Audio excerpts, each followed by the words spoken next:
Hoy vamos a meternos de lleno en una historia increíble, una de mártires y de comerciantes en los bosques salvajes de Norteamérica.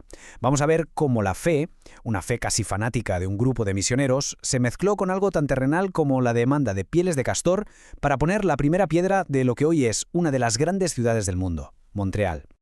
Y esa es la gran pregunta, ¿verdad? ¿Cómo es posible que un sueño de evangelización, en mitad de un choque brutal de imperios, de culturas, acabara dando forma a la ciudad que hoy conocemos como Montreal? Pues vamos a descubrirlo. Vale, para entender todo esto tenemos que hacer un viaje en el tiempo. Vámonos a la Francia del siglo XVII. Estamos en plena contrarreforma. La Iglesia Católica está, digamos, a la contra, buscando reafirmar su poder. Y para eso, una orden religiosa se convirtió en su punta de lanza, los jesuitas. A menudo se les llamaba, y con razón, los soldados de Cristo. A ver, esta tabla lo resume todo de maravilla. Esto fue una especie de alianza de intereses que impulsó toda la aventura.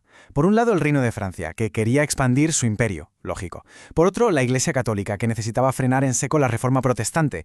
Y en medio de todo, los jesuitas, gente como Jean de Brebeuf, que tenían su propia misión, salvar almas indígenas y, de paso, asegurar su propia salvación. O sea que teníamos una mezcla, explosiva, de ambición por el poder y de un fervor religioso que movía montañas. Y aquí está la clave de todo, de verdad. Para los jesuitas, la conversión no era solo un ritual de echar un poco de agua. No. Su objetivo era algo mucho más profundo. Un concepto que ellos llamaban metanoia. No querían solo bautizar, querían una transformación total, completa, de cada aspecto de la vida indígena.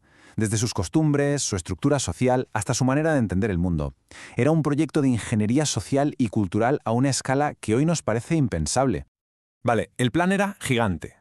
Pero ¿cómo intentaron llevar a la práctica algo tan ambicioso? Porque claro, del dicho al hecho.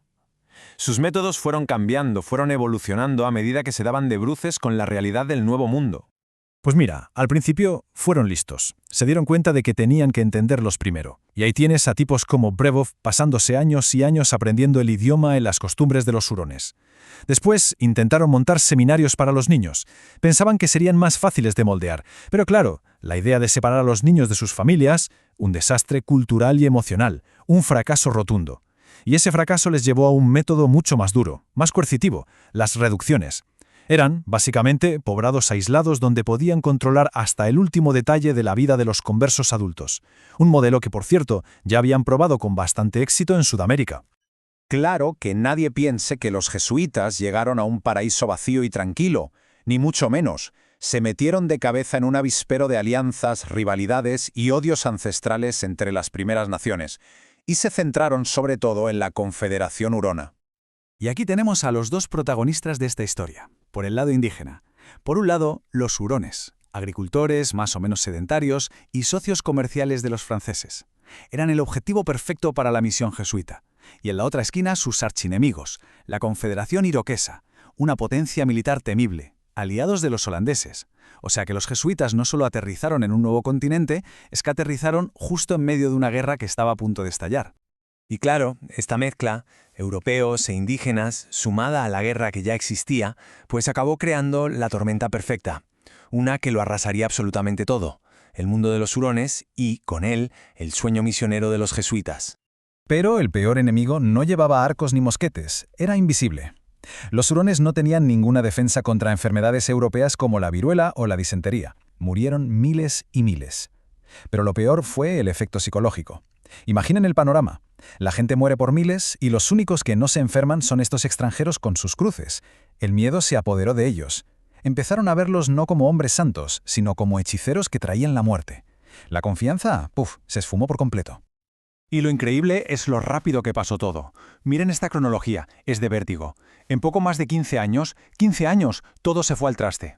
Las epidemias debilitaron a los hurones, la guerra con los iroqueses se volvió brutal, y todo culminó en 1649.